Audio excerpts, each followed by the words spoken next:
What do you think Dostoevsky meant by that? Was he right? Well,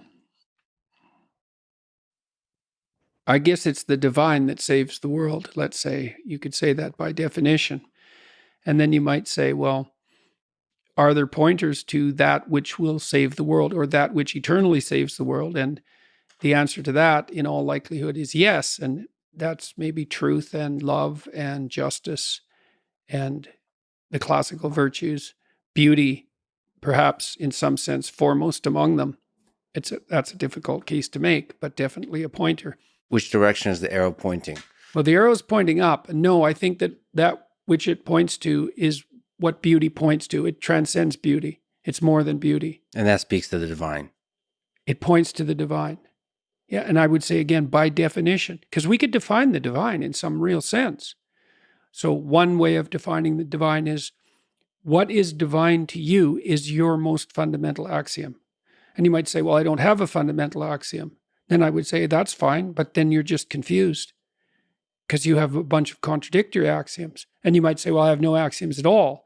And then I'd say, well, you're just epistemologically ignorant beyond comprehension if you think that, because that's just not true at all. So you don't think a human being can exist within contradictions?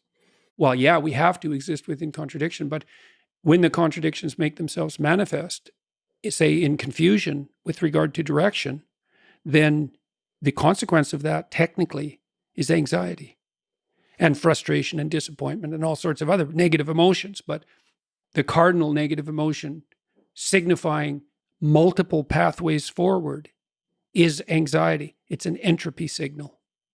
But you don't think that kind of entropy signal can be channeled into beauty, into love?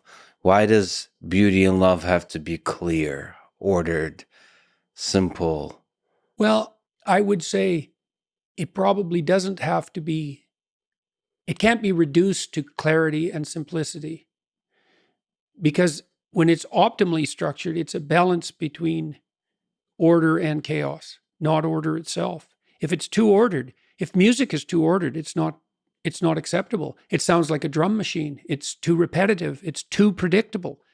It has to have, well, it has to have some fire in it, Yes, along with the structure. Well, let me ask you one short-lived biological meat bag to another. Who is God then? Let's try to sneak up to this question if it's at all possible. Is it possible to even talk about this? Well, it better be, because otherwise there's no communicating about it, right?